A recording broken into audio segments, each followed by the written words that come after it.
একটি জঙ্গলে একটি টুনটুনি পাখি বাস করত। একদিন সে তার বাসা থেকে বেরিয়ে দেখে মাটিতে অনেকগুলো গমের দানা পড়ে আছে।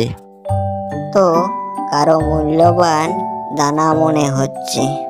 আমি এখন এটা তুলে আমার বাসায় রাখি। কেউ যদি খুঁজতে আসে তাহলে তাকে এটি দিয়ে দিব।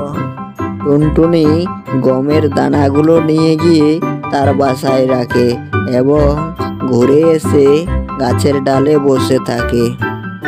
কিছুক্ষণ পর টিয়া পাখি ওখানে ঘোরাঘুরি করতে থাকে। ওই দেখে টুনটুনি টিয়াকে বলে, ভাই, তুমি এখানে এত ঘোরাঘুরি করছো, কিছু হারিয়েছে নাকি? হ্যাঁ টুনটুনি, আমি খাবার নিয়ে যাওয়ার সময় কতকগুলো গমের দানা রাস্তায় ফেলেছি। ওগুলোকেই খোঁজোখুঁজি করছি। ওগুলোই ছিল আমার ভবিষ্যতের খাবার। তুমি যদি দেখেছো একটু আমায় বলে দাও না। ও তাই নাকি টিয়া ভাই? ওই গমের দানাগুলো তোমার ছিল? ওগুলো আমার এই গাছের নিচেই পড়েছিল। আমি ওগুলোকে দেখতে পেয়ে আমার বাসায় এনে রেখেছি। তুমি একটু অপেক্ষা করো, আমি এনে দিচ্ছি।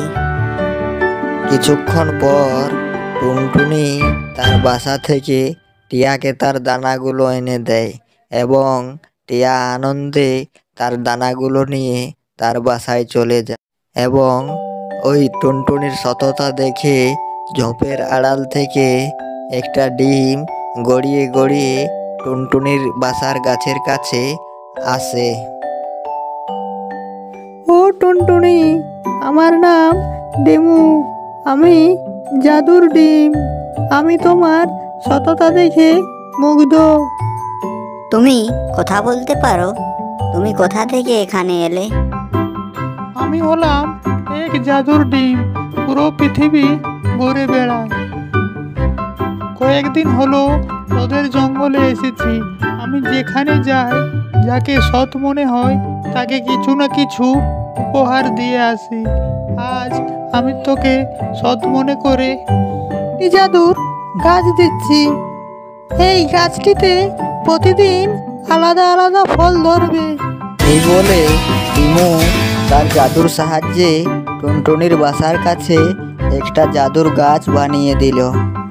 ধন্যবাদ ডিমু ভাই। আমি এই ফল একা খাবো না, জঙ্গলের আরো পাখিদেরও দেব।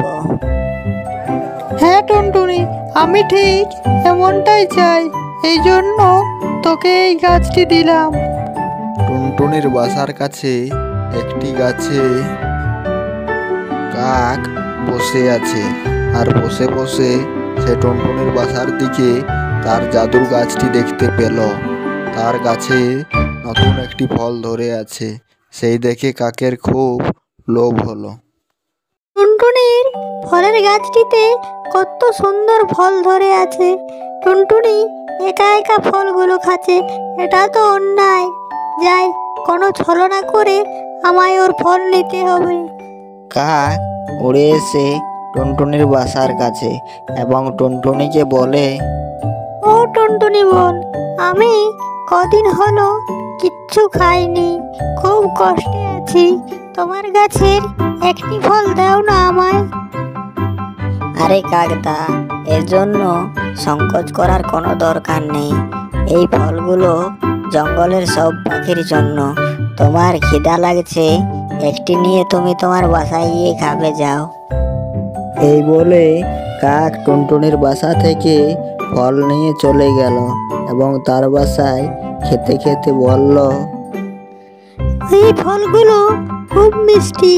এই ফলগুলো টুনটুনিকে আর একটাও দেওয়া যাবে না। প্রতিদিন রাতে আমি গিয়ে টুনটুনির গাছ থেকে ফলগুলো নিয়ে আসবো। হা হা হা। এই বলে কাক গভীর রাতে টুনটুনির গাছ থেকে ফল চুরি করতে গেল। হে হে হে, টুনটুনি তো এখন ঘুমোচ্ছে।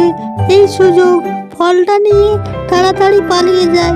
টুনটুনি কিছুই বুঝতে পারবে না। কাক ফলে ঠোঁট দিতে না দিতেই ডিমু বেরিয়ে আসবে এবং কাককে বলে, দুষ্টু কাক, তুই টুনটুনির ফল চুরি করতে এসেছিস। টুনটুনি তোকে খুঁজতে খুঁজতে একটা ফল দিল, তাও তুই তার ফল চুরি করতে এসেছিস। এই চুরির শাস্তি তুই পাবি। আরে মানে না না ডিমু ভাই, আমি ফল চুরি করতে আসিনি।